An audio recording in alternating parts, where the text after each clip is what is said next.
Good morning and good afternoon, everybody. Welcome to PLMA, and this is a Load Management Dialogue webinar. Here you'll discover practitioner perspectives on flexible energy load management, demand response, distributed energy resources, and managed charging. I'm Judy Knight. I work for PLMA, and it's my pleasure to welcome everybody here today. So you're in for a treat. Today's session offers an overview of one of the award winners from PLMA's 20th awards that we held back in the spring. And so as a result, we are pleased to welcome today Southern Maryland Electric Cooperative, known as SMECO, and also ICF. And they will both be presenting in this webinar today, providing a description of the FlexTemp Pilot and a little bit about its successes and the lessons learned. And now it's my pleasure to hand the floor to Kevin Knight of Baltimore Gas and Electric. Kevin is one of 3 PLMA Awards co-chairs, and he will say a few things about the awards and how those work, as well as introduce today's presenters and then serve as our moderator as we get to the Q&A stage of the presentation. Welcome to the floor, Kevin. Thanks, Judy. As Judy mentioned, today we're going to go over a Pacesetter program winner. So SMECO won this award with the FlexTemp Pilot. Just a little bit of an overview for you all.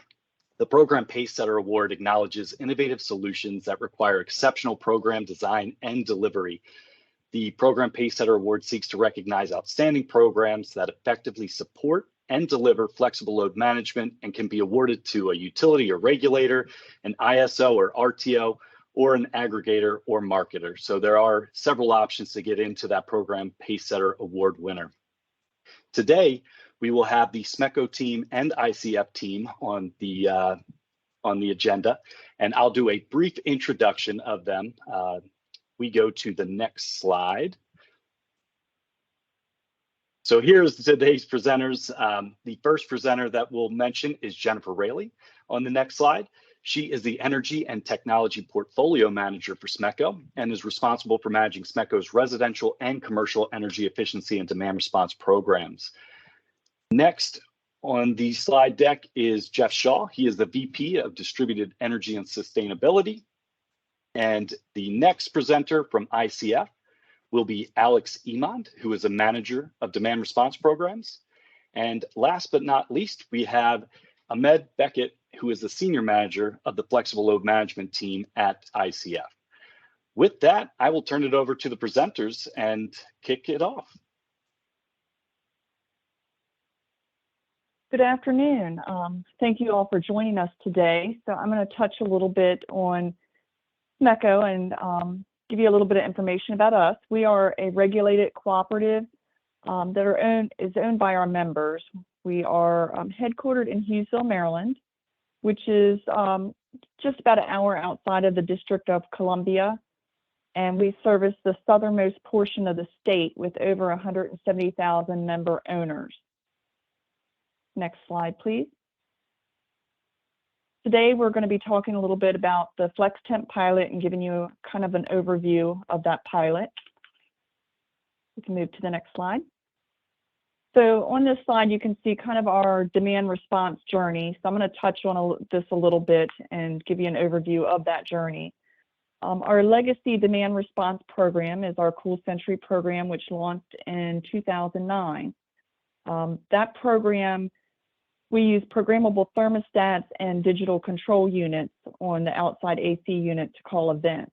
The events during the Cool Century program are during the summer months, which are September to June, or excuse me, from June to September, and they typically run between 2 to 3 hours for the event. Currently, we have about 38,000 devices installed under the Cool Century program. The next one is the Smart Thermostat Pilot, which launched in 2015. It was a small-scale pilot which offered an incentive with the installation of a smart thermostat. And this was early on when smart thermostats were kind of new to the SMECO service territory, and our members were just starting to look at smart thermostats. We tested out some DR events with this pilot that coincided with our Cool Century events, so running them at the same time that we had Cool Century events. And we did test a few outside of the time that we run Cool Century events. As the pilot launched and stuff, and as we ended the pilot, I guess we kind of took and transitioned some of the smart thermostats over to our numerous residential and commercial programs. Our members were starting to want and ask for smart thermostats, so we integrated those into other programs. And then My Energy Target, which was tested out in our smart home pilot and expanded into a full program in 2021. That pilot, when it launched, we developed member-specific consumption targets and stretch targets for our members. We were focused just on the summer months during the initial phase of that pilot, and we utilized incentives for hitting those target and stretch goals. In the pilot phase, we got a lot of feedback from our members, a lot of positive feedback. So we then launched it into a full program in 2021. And when we launched that into the full program, we went from just having targets during the summer months to having targets during summer and winter months as part of the feedback that we got from our members. And then the Smart Temp program, that launched in around June timeframe of 2021. We were seeing more of our members getting smart thermostats, like we had discussed. We had the smart thermostats in our residential and commercial program offerings, so we were seeing that more of our members were getting that through the various programs. And we wanted to be able to give our members some options on how they could participate in our demand response program. We added that bring your own device smart thermostat option, and we currently have over 3,000 members enrolled. And we also, with this program, we run alongside our legacy Cool Century program, so calling events just during the summer months with the Smart Temp program. And then we get to our FlexTemp Pilot, which launched in August of 2022. It's similar to the Smart Temp program in that it utilizes smart thermostats. But with this pilot, it runs year-round versus just during the summer months. We have shorter events with the FlexTemp Pilot, so we can have events anywhere from 15 minutes up to 2 hours, which is shorter than what we run during our Cool Century and Smart Temp events. And we use AMI data to determine the cohorts and when to run them and how long. Next slide, please. So why flexible load management? Some of the reasons are the reliable load reduction. We can use analytics to identify on an hourly basis when participants bring the most value and call them only when we need to. We can also narrow down the event window for participants, which helps lead to lower event opt-outs. And then compared to our typical summer events with Cool Century and Smart Temps, which can typically run anywhere from 2 to 3 hours typically, but could run longer, the FlexTemp Pilot offers shorter events that most members don't even notice when they're running. Participant satisfaction, which is very important to us as a cooperative. That means shorter events mean reducing the comfort concerns and the time commitment for our participants. And then the features can make the program more attractive and help increase participation by having these shorter events that are less noticeable to our members. Greenhouse gas reduction, we can target event dispatch for times of high greenhouse gas emissions. And expanding grid benefits. We can expand value streams by targeting benefits beyond capacity. By calling events in other seasons, we can see transmission benefits. And we can also target both capacity price peaks and locational marginal prices. Next slide, please. Some of our goals and stuff with this program or with this pilot was incentivizing the SMECO members with smart thermostats to enroll in the pilot and picking up those members who may not have liked our traditional demand response program options due to comfort concerns. So we could address some of the comfort concerns from the longer events with this pilot. Connecting enrolled devices to the DERMS platform to call events and create value for the grid and SMECO members. And then identifying capacity, transmission, and greenhouse gas value streams, we can create and test dispatch strategies and target those value streams. And we can compare results to our traditional demand response programs, looking at where we get the most value, whether it be from running just during the summer months, running year-round, and then also running shorter events, determining where we're getting the most value from. And then we're analyzing the results to adjust the strategies and determine scalability, giving our members options, and also adding the option of year-round DR versus traditional summer-only DR. Next slide, please. And then just as we're talking about our traditional DR versus our FlexTemp pilot, this slide shows a couple of the differences. Some of the differences is around the goals. The FlexTemp pilot's main goal was to reduce peak demand throughout the year based on participants' individual energy demand, whereas the goal of traditional summer DR is to reduce the highest demand peaks across the entire population of participants. The devices are similar and include most of the notable brands, so you can see the devices that are eligible under each program and pilot. The events, the key differences between FlexTemp and our SmartTemp program is how the events are executed. Like we've said, FlexTemp can be year-round and SmartTemp is only during the summer months. The FlexTemp events are no more than 2 hours and calibrated to the member comfort. SmartTemp events are typically 2 to 3 hours, but we could run events up to 6 hours with SmartTemp and with our Legacy Cool Century program also, but typically they run 2 to 3 hours, where FlexTemp, like we had said before, can be 15 minutes to 2 hours max. The FlexTemp treatment is a 1 to 2 degree setback, where SmartTemp is typically a 4 degree setback. And then with the incentives, when we launched the FlexTemp pilot, for ease of pilot implementation and to help eliminate some of the confusion around the multiple options that we had to choose from, we kept the incentive structure and the payment structure or payment schedule the same as SmartTemp. And we did this kind of to isolate the focus on event strategy differences versus having a lot of differences between the incentive structure and adding that additional layer of confusion. We wanted to focus on, telling our members about the differences between the going with FlexTemp versus SmartTemp without having confusion.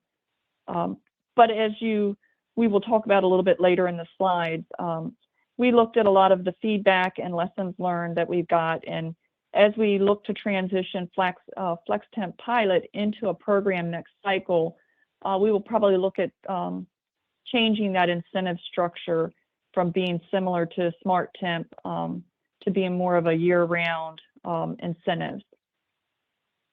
Next slide, please. And I'm going to turn it over to Alex now. All right, thank you, Jennifer. None of this could have been done without the partnerships that we had. First was with Energy Hub, our DERMS provider. We work with them on the SmartTemp program as well. So part of that was OEM coordination, making sure that FLM events or style events would work within the event parameters that our OEMs have.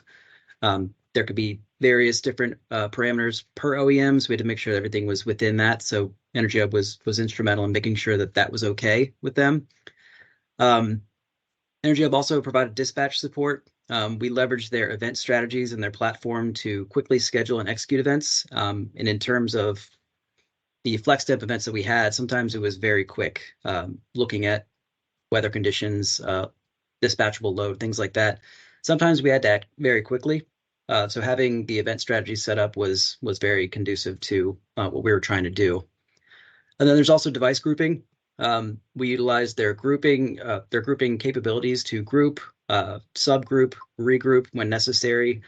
All these cohorts of people that were dynamically assigned, it helped us kind of isolate the people that needed to experience certain event start times, certain event durations. So all of the abilities that Energy Hub had was very helpful to what we were trying to accomplish. Then also we have the OEMs. We definitely couldn't do it without the OEMs. We had the coordination with them. One of the biggest things was allowing us to show 2 program offers on customers' devices or apps, which I think would be the first time that it's ever been done, based on some of the hurdles that we had to go through. Basically, it was one of the first times that there was 2 summer programs happening at the same time. So they worked with us to be able to show 2 program offers, which allowed us to directly recruit into FlexTemp and not impact the SmartTemp program at the same time. But they also allowed us to do heating season dispatch. That was very important because we want to do these events throughout the year. So we needed to make sure that it was not just the summer program and that the OEMs were on board. And they were very supportive of us doing events in all the seasons rather than just summer. So thank you to our partnerships, or thanks to the OEMs and to Energy Hub. That was really helped us get this going. I'll pass it to Amit. Thanks, Alex. Yes, if you go to the next slide, the part here I'll talk about is the analytics that we have that allowed us to go off with the FlexTemp design, as Jennifer kind of talked about. We kind of knew there's some challenges with a smart thermostat demand response program. So when we used AMI to evaluate the program, one of the challenges we have seen is there's usually that reduction in there's that decline in the load reduction beyond the first hour. So that's kind of something known and widely known now in smart thermostat programs. And we wanted to kind of overcome that, especially as we know in a longer duration events, we get higher opt-outs. At the same time, we're not getting the same reduction per device as during the first hours. So I wanted to go to shorter events. And the part here I'll walk through is how we came to that conclusion. So as we evaluated the event, we found not only that we get that decline in the load reduction, but also when we looked deeper, we found another interesting thing is that that's not the case for all the customers. And here comes that the statement is not all customers are the same. So we found a wide spectrum of responses to demand response event. Here that you can see representation of, I would say pretty much the 2 extremes of that spectrum, where you have group B, that's kind of what we call the peakers, where you get most of the load reduction in that first hour, and that reduction kind of declines hour over hour. While for group A customers, where pretty much you get consistent load reduction hour over hour for the whole event duration. We attribute that to high heat gains, low insulation levels, which can be summarized in the response of the house to the demand response program. So if you move to the next slide, please. That's where you would see in here. So when we looked at the telemetry data in an attempt to understand really what happened there, you can see there on the left, that's the group we call the keepers. That's where they have a consistent load reduction hour over hour. We can see here in the yellow at the top left chart that the set point changed, as you'd expect for a demand response event, and then the inside temperature followed that and has been rising. But as you can see, that rate of increase in the inside temperature is just half a degree every hour. It's not huge, and based on that, you see you get 100% runtime reduction for every hour of the event, as you at the bottom. In contrast, the other group, peakers, you can see they have a very high temperature ramp rate inside the house, and temperature rise up very quickly. It's kind of 2 degrees an hour. So you get less and less load reduction from them hour over hour. So you get 100% in that first hour, but then beyond that, it goes really down. So that allowed us to understand the differences between the 2 customers. These are the 2 extremes, and there's customers usually fall in between these 2 groups, but that allowed us to understand the response to that house and then tailor that event for them by having them in a group. So if we move to that next slide, Once we understand all of that about the customers and which group they kind of like fit in and how we call that event so that event can meet different objectives. So with the use of AMI and the expected load that we expect for that customer when we call the event, and then we expect for what duration we'll get that load reduction and what kind of magnitude we'll get. We put all of that into the mix, and we use our kind of like patent pending optimization engine that we have in there to meet different objectives. And the objectives can vary. These kind of like the two on the screen here, that's the load related objectives, where you can see in the one on the left, we can like require to meet certain minimum load reduction of 100 kW. You can see we can get that all the hours. While the one on the right, we actually want to cut that peak and lower that peak as much as we can. And all of that can be achieved using this approach. That's a load objective, but that doesn't mean we cannot call other objectives. We call events for to reduce GHG emissions. We call events at higher energy prices. And all of that can be different objectives, or it can be combined together to meet even competing objectives. So that's talking about the strategy. Let me walk you through a couple of the results here. If you go to the next slide, please. Yeah, thank you. So as we expected, by calling shorter duration events, we got lower opt-out rate, about less than 5% for all the events. And by doing that, slower opt-out rate, you get higher reduction per device compared to another, like a traditional DR program, and also lower event snapback. So overall, we got higher reduction per device, but we also called shorter duration events. So from a customer perspective, they only see an hour, 2-hour event. From a grid perspective or utility perspective, the whole event can be 4 or 6 hours as long as we wanted, as we can like staggering those customers and see if when we call each customer for that duration of the events to reduce all of that. So to put that also in perspective, in comparison, if you go to that next slide, please. When we compared FlexTemp, which has the shorter duration events and with a staggered, so you will not be always called at the same hour every time, versus SmartTemp, you can see the opt-out rate in there, which we have about 5% for FlexTemp versus about 20% for SmartTemp. And that varied for the season. Usually for the summer, it can be slightly higher. It's kind of like 6.5%. In winter, that was lower.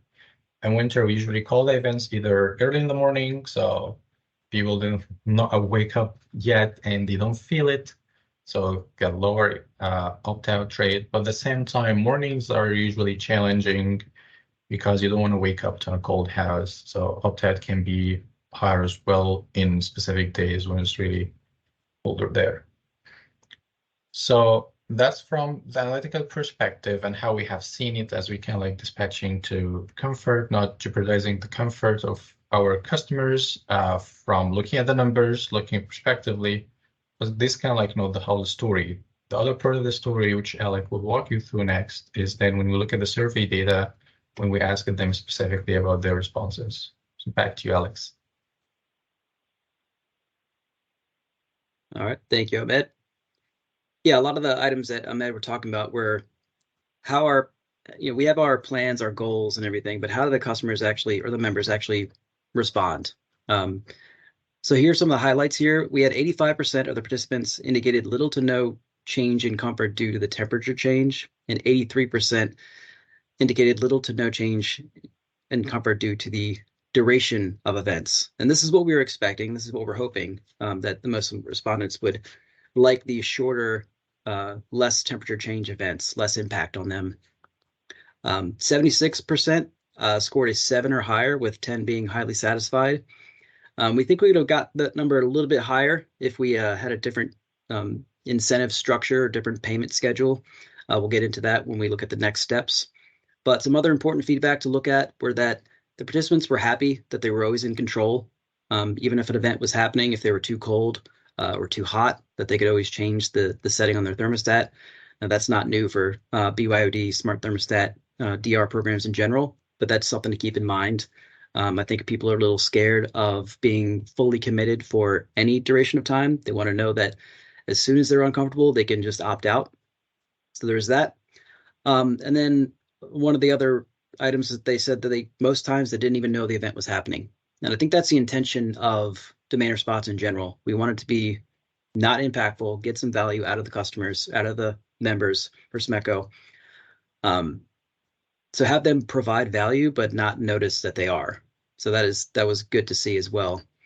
Some other things to consider from the survey were that, like Ahmed was pointing to, winter events might be a little bit harder to call than summer. It seemed that waking up to a colder home is a little bit different than being a little bit uncomfortable or hot during the afternoon. So that's something to keep in mind. And the big thing was that incentives need to be paid when the participants are providing value. When they are participating in events, they want to see the incentive. They don't want to wait until the summer if they're experiencing events during July, February. But that's something that we'll address as we look to transition the FlexTemp pilot moving forward. So I'll pass it to Jeff to talk about some next steps.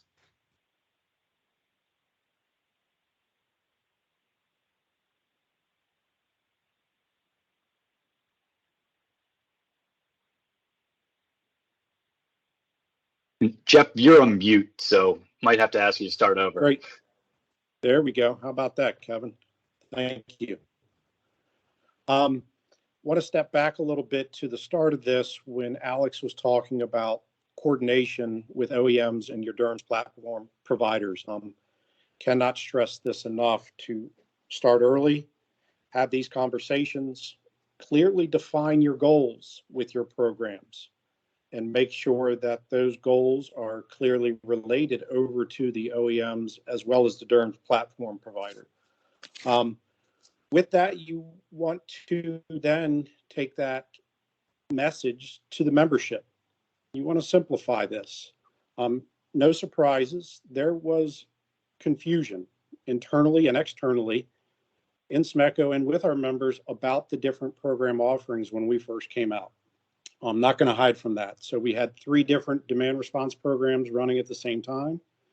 That is confusing, especially if you think back to when Jennifer had her chart up around when we began offering the programs, 2009, 2015, 2018, just continuing to grow and trying to pull the membership along with us, especially for those early adopters, which could be our champions.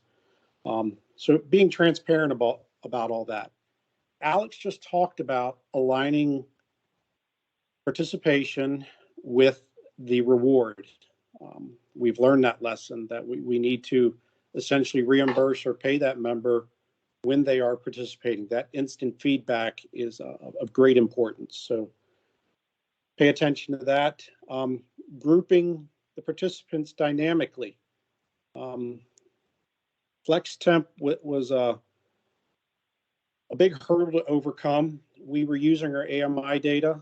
We have 15-minute AMI data that we've had around since about 2015. So we looked at a lot of that data.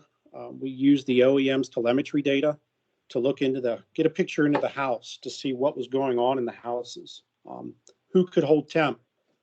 Who couldn't hold temp? And I think Ahmed was touching on that a little bit. We grouped those people that could fit into those cohorts and then optimize that strategy. Next slide, please.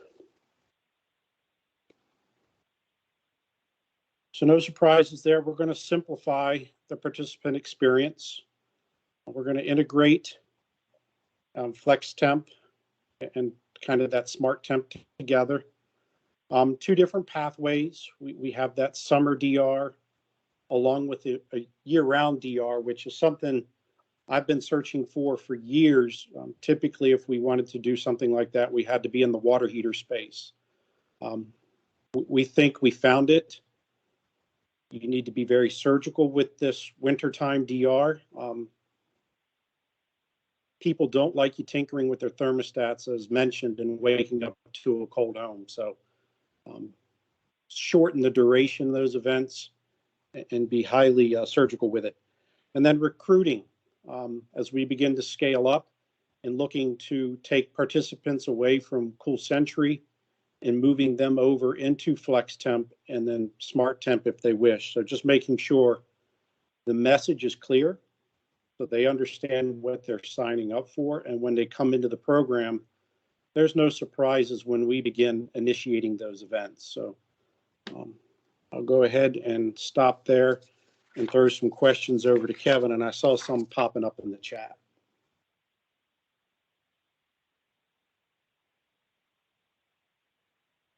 All right, thanks, Jeff. I was struggling to get off mute myself, so don't feel too bad. This is my favorite part. As part of the award-winning commitments, you get to get grilled by questions. So I know we had some questions come in ahead of time, and I appreciate everybody that's asking the questions in the chat. I've given a thumbs up for the questions that I've written down so I can go through them. I'm doing my best to pair them up in groupings, but we'll see how well I do at the end. The first question that came in ahead of time, and this is someone that looks to have a little bit of knowledge with the SMECO programs. They are asking about the two offerings, SmartTemp and FlexTemp, as well as the Cool Century program you've historically ran. It sounds like you guys have acknowledged there's a potential for confusion.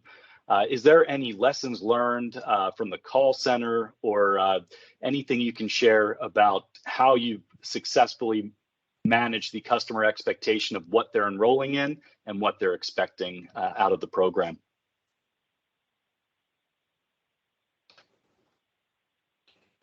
Yeah, I guess I'll take that here up front, and Jennifer can add anything on the back issues. We had worked with our contact center. We worked internally, and I mentioned externally, to try and clarify that message. Well, a lot of hiccups, a lot of mistakes, out of dates, and customer confusion there. I think we tuned it to that smart thermostat, start temp, picking up the smart thermostat, bring your own device. Offering there. Jeff, you're breaking up. If you can hear me, you're breaking up pretty bad. I'm not sure if there's if you just move a hair to the left. I can jump in on this one.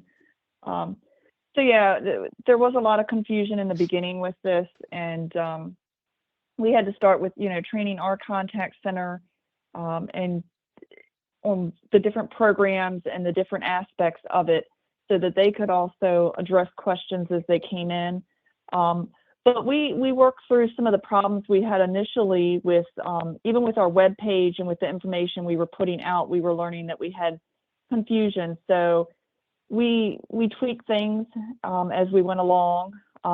This FlexTemp pilot is still a small pilot, so it gave us some flexibility to just learn on a smaller scale the problems and stuff we had with the confusion. So updating our website, making it a little bit easier, and then having essentially our members coming in through one area for FlexTemp and SmartTemp. With Cool Century, it was a little bit different because there wasn't as much confusion there, because with Cool Century, they have the programmable Cool Century thermostat, or they have the DCU. So they don't have a smart thermostat. So it was a little easier to determine, if you don't have a smart thermostat, you can participate in Cool Century. If you have a smart thermostat, here are your two options. And like I mentioned at the beginning, we kind of kept the incentives and stuff the same, which we've learned that our members would like to have the incentives a little bit different. But as far as lessening some of the confusion around the FlexTemp and SmartTemp, we kept those incentives the same. So our focus could just be on FlexTemp is year-round, SmartTemp is just during the summer months, and just addressing some of the comfort issues there when we initially launched. Thanks, Jennifer and Jeff. I guess to keep you guys on the hot seat, a question that's a good follow-up to that came in. Based on what you know now about the pilots, FlexTemp and SmartTemp, and noting that it seems like your intentions to expand that program, what do you expect the future of the program to look like? And are you anticipating a complete transition of CoolCentry into these programs that you're launching? Yeah, we are looking to transition from CoolCentry over to SmartTemp, FlexTemp, and trying to make it very seamless for our members. So we're seeing more of our members now getting smart thermostats and going away from those programmable thermostats. And we're also seeing a lot of our members wanting, with the CoolCentry program, we kind of got control over the thermostat. It's a little, they can opt out, but it's a little bit more difficult to opt out. They don't have the control as much to opt out. They have to call in and let us know that they want to opt out of the event. Where smart thermostats, they control that. So if they want to opt out, they can opt out. And it gives the member a little bit more control and more options. So we're finding that through the SmartTemp and the FlexTemp pilot, our members are liking that DR platform better. And we're able to give them a little bit more control. And then we're finding also that those members who may not like those summer events that we've traditionally done that are longer events actually fit in better with the FlexTemp pilot and with the FlexTemp program to come. And they don't notice the events as much. And so we're seeing less opt-outs. So, you know, yes, we are planning to kind of transition people over to either the summer DR or the year-round DR. All right, thanks. To give the SMECO team a little bit of a break, I'll have a couple questions for the ICF team. And Ahmed, I think these are probably best for you. The first question is, at what cadence do you have to update your participant cohorts to address the natural customer churn? We're trying to do that every season. So at the beginning of the season, there'll be like one blanket event where we can like learn about the different houses and the kind of like temperature rise and all of that. So we're currently doing it once per season. Okay, and the follow-up to that, and a related question, is how much history of the data for each customer do you need to assess their group assignment? Yeah, for that one, assuming they respond the same to every event, then one event at the beginning of the season is just enough. Okay. And slightly related to events, how many events did you call under FlexTemp was a question that came in.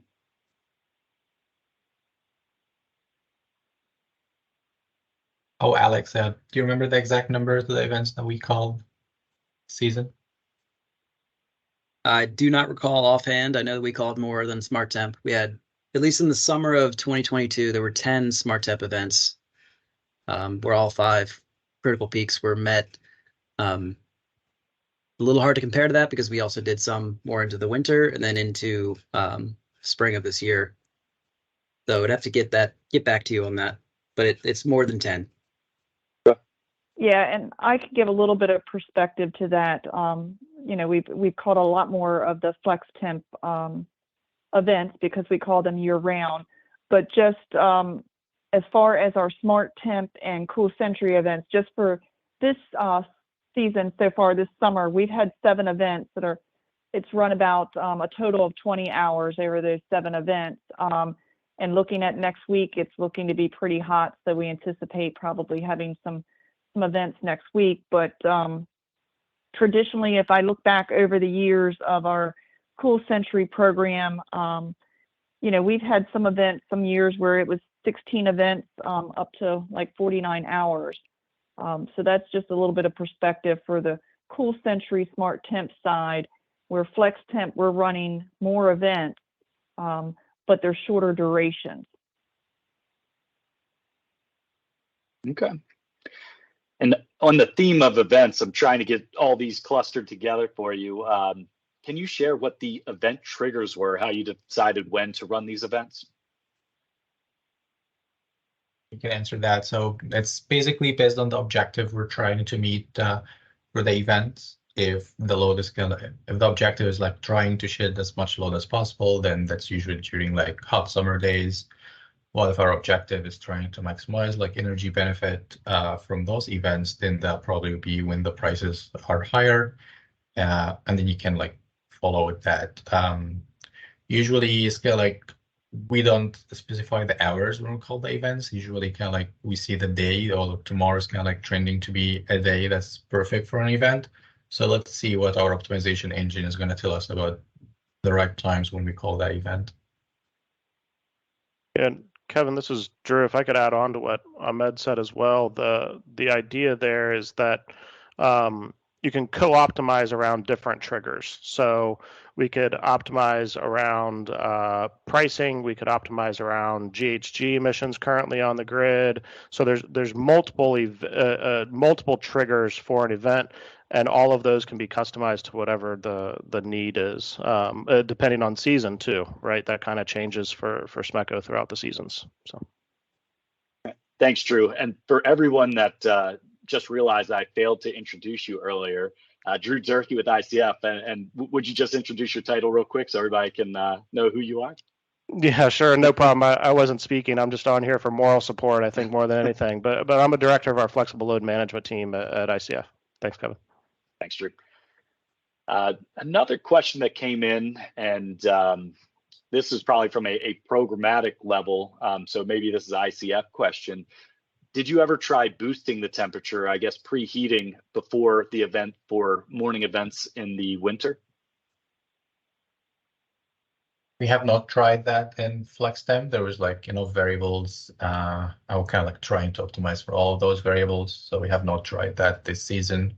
As probably one of the options we are considering going forward. Okay. All right, and the next question that came in the chat is focused on that 0.88 kilowatt capacity per device.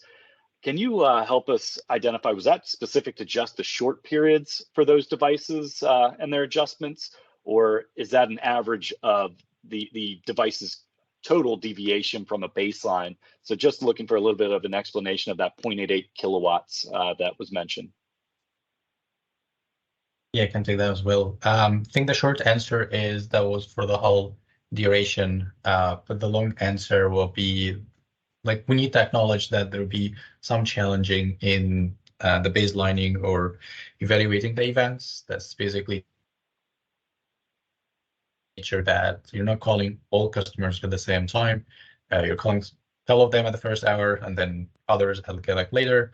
So it comes kind of like how you would identify participating device in this manner. Is it just called during that day that's participating? How are you creating that baseline for each group that you called? So all of that was like advancement in how we think about evaluating flexible load management events using AMI data and also looking at telemetry data. Thanks, Ahmed. Going back to, I think this one's a good question for the SMECO team. I know a lot of concern is around the cost effectiveness of the programs that utilities are running. How do you make sure that programs such as flexible load management are cost effective in jurisdictions where avoided cost is not so high? Yeah, Jeff's back finally. Talk about myself in the third person, but technology issues, and I'm going to stay off camera because I think that's causing my issues. Around the cost effectiveness, I think you heard of some of the additional value stacking and value streams of capacity, transmission, greenhouse gas avoidance. Maryland's unique. Cost effectiveness in Maryland has changed over the years from just what used to be a straight TRC kind of into a societal mode. Now there's a Maryland specific jurisdictional test. And there's a working group meeting currently to form a unified benefit cost test for the state for all DERs. So this is going to be from thermostats all the way up to solar and battery storage and everything in between. So there's a lot in that question. We could probably spend a whole hour talking about that. But just know that it's a lot of value stacking and trying to get to that ultimate cost-effective delivery of the program. Thanks, Jeff. Another question from the chat for you all. And Ahmed, this might be back to you. It's on the building science aspect of it. For the pilot, did you find any groups that had fewer or more participants than the other group? And maybe they were related to insulation or more hours with fewer opt-outs. So just looking for any learnings from the different cohorts and how they responded. Did you have any lessons learned that you can share there? Thanks, Gavin. No, overall they were well represented, so got a good representation across the spectrum of participants. But what we have seen and looking at kind of like smart time events as well, usually opt-out is correlated with longer duration events, which that's kind of pretty non-obvious. But we have also found those kind of like the peakers, which can like reach their the new set point quicker. They tend to opt out earlier than the keepers, and keepers might not opt out at all. So that was our observation there from looking at the data. Okay. Just jumping to the next question. If you were to start from a blank slate, and I'm not sure if this is a better SMECO or ICF question, so I'll throw it out to all of you. But if you were to start from a blank slate and had no existing DR programs, would you recommend going straight to FlexTemp versus the Smart Temp program that you have? This is Jeff. Yeah, I would. It would be a bit aggressive, but I think if you have the amount of devices that you need to run such a platform and you have your partnerships lined up, you got your OEMs, they tell you that there's enough devices out there for you to have a meaningful program. You got your DERMS platform in place and you begin your customer communications, your member communications. Yeah, I see that as the future. I do see FlexTemp as the way to be. Thanks, Jeff. And I guess in the realm of thinking about things theoretically, the incentive that's associated with it, are you trying to redesign the incentive? You guys mentioned that you're keeping it the same for customer confusion purposes, but anything you can share about the potential redesign of the incentives associated with these programs? Yeah, I can answer that. I think as we're looking at transitioning next cycle to having kind of the Smart Temp program and the FlexTemp program, the incentive structure would kind of stay the same for Smart Temp, where it's just during the summer months because that's when we're running Smart Temp. But for FlexTemp, we're looking at actually having incentives year round, so monthly. Looking at doing an incentive to keep it at top of mind that they're in the program and that they're seeing that incentive, that bill credit on their bill, and knowing that they're participating and they're getting credit for it year round as they're participating year round. So I think we are going to look at changing that incentive structure.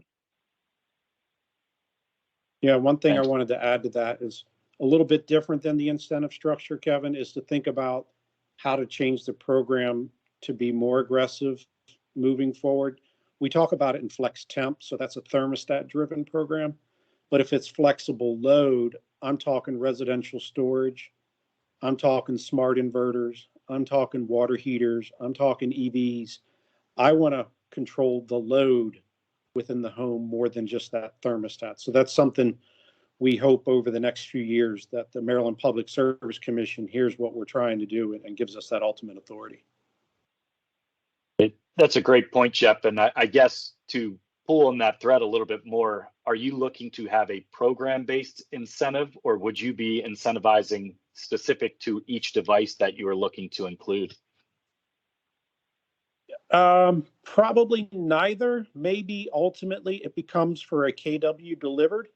I'm agnostic to the device. So if you're delivering me a KW at a certain given time, maybe it's more valuable. So I'm thinking 10 years out, maybe there's a value for June KW in the afternoon versus January, February morning KW. I don't care how I get it. If I'm talking to your storage, I'm talking to your car, whatever, I'll pay you on KW. That makes sense. Thanks, Jeff. So still have a couple more questions, but just wanted to let everybody know that we do have some extra time. So if you have questions, feel free to enter them in the chat. I'm still monitoring that. But the next question for the team is about notifications, and what are the notifications that customers receive before or during the start of an event, after the event. Just curious if you guys can help the audience understand how much you notified customers or how little you notified customers.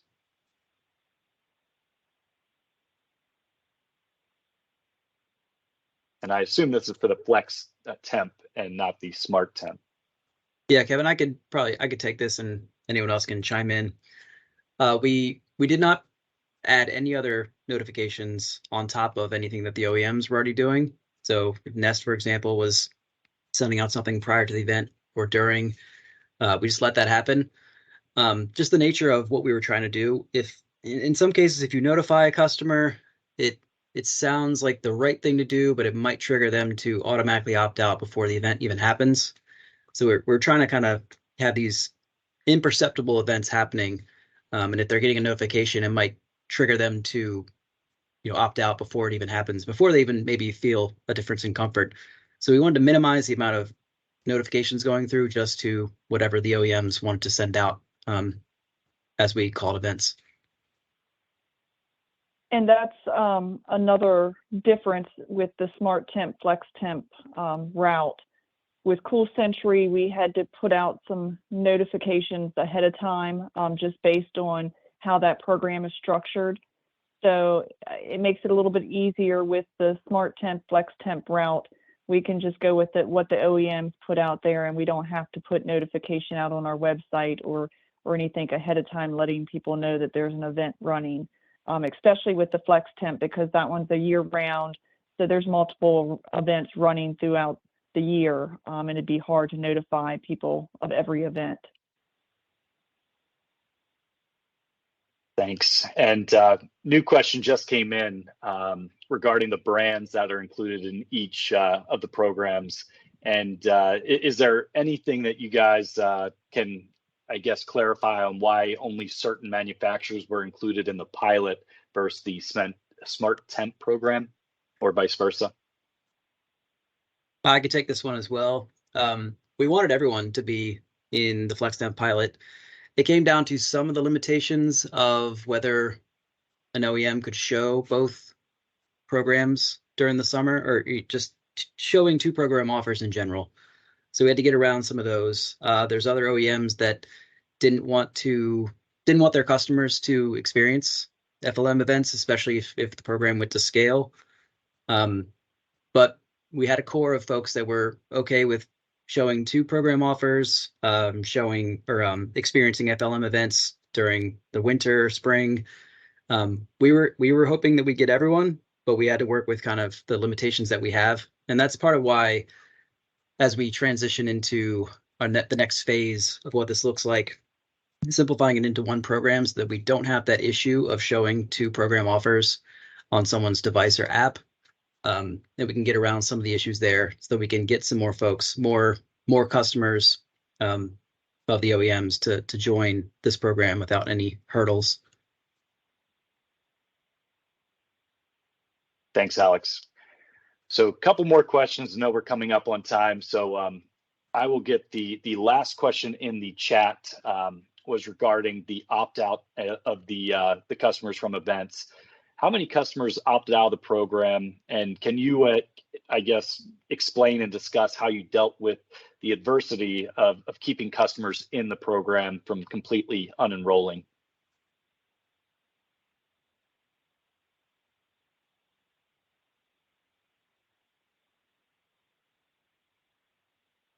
So I guess this goes back to the natural churn of customers. Is there any was there a strategy of making sure that you change cohorts, so to speak, to make sure that the customer would continue participating, maybe at a different time was better for them? Well, Kevin, I'll try to. Yeah, and that's. Sorry. Go ahead, Alex.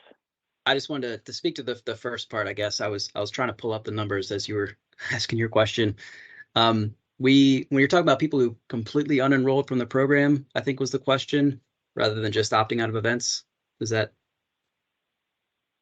how I Yeah, understood it? unenrollment from the program. Yeah, correct. Yeah, we That's had about, to date, we've had about 10% unenroll completely, which is a lot lower than Smart Temp. A lot of folks are staying in, less impact on their comfort. At most, we saw opt-outs, but people who left completely, it was never due to the duration. It was just maybe they thought they signed up for something else, or something happened in their home that changed. Young kids, elderly folks in their home. But for the most part, it was not due to the event experience. Thanks, Alex. And one last question for you all, and I'll split this one. So it'd probably be good to hear from both the ICF team and SMECO team on this one. But if there was one takeaway you'd like the audience to walk away from this webinar with, what would it be? So I guess SMECO team, do you have one takeaway that you'd love the audience to take away from this conversation? Yeah, don't be afraid to try something unique and different. We've been kicking this around for a while and thought about this for a good time, and filed it with the commission, got ultimate approval, and have run it and have tweaked it along the way. But don't be afraid to try something different. All right, thanks, Jeff. I guess ICF team, anything you guys would like to share about a takeaway to walk away with from this webinar? Yeah, Kevin, I wanted to add that, I mean, everyone, all the audience knows here that DR participation is voluntary. So we can't just go and control everyone's devices and get the load shed that we need. We have to strike a balance between getting people in the program and then getting them to actually participate in events. Because it doesn't matter if you have 10,000 people enrolled in your program, if they're all opting out before the event or during the event, you're not getting the value that you could get. So we have to strike a balance between making sure the incentives make sense to keep them in the program and making sure we're not impacting their comfort in terms of duration, in terms of temperature change. So keep them happy so that they're providing value while we're minimizing the impact on them. And I think this pilot has showed that we can do it in a better way. And I think it could be folded into, I mean, any utility client that wants to try this, I think it would be a good strategy to test out, to put into their full program, just ways that you can keep people happy. All right, thanks, Alex. So I know we're short on time, so I want to thank today's presenters, SMECO, ICF. Thank you very much for taking the time to go over your award-winning pilot and programs. And I will throw it back to Judy to close us out. Thank you so much, Kevin. Great job moderating. And thank you to Jeff Shaw, Jennifer Rayleigh from SMECO, and Alex, Imond, Ahmed Beckett, and Drew Durkee from ICF. We really appreciate you guys showing up here today and sharing this really excellent success story. And I think everybody's learned a lot from your comments, so we appreciate that. So let me move on to say also, next of all, we invite everyone to access today's webinar or share it with a colleague through our Load Management Dialogues podcast, which you can download from wherever you get your podcasts. And in other good news, we also have a YouTube channel now at PLMA. And so you can search on Peak Load Management Alliance and find our PLMA YouTube channel, and you will be able to see the whole recording here. It will take us a couple of days to get it uploaded, but it will be there very shortly. And I wanted to also say, if you enjoyed this webinar from our Pacesetter Award winners, SMECO and ICF, we invite you to join us again next week after Labor Day on Thursday, September 7th, when Salt River Project and its partners will be talking about their award-winning program, which is a BYOT DR program specifically targeting hard-to-reach customers. To get to that, please go ahead and sign up on the PLMA calendar. We'd love to see you again there. And in addition, we'll also mention on the calendar, you can sign up for PLMA's Evolution of DR to DER's training.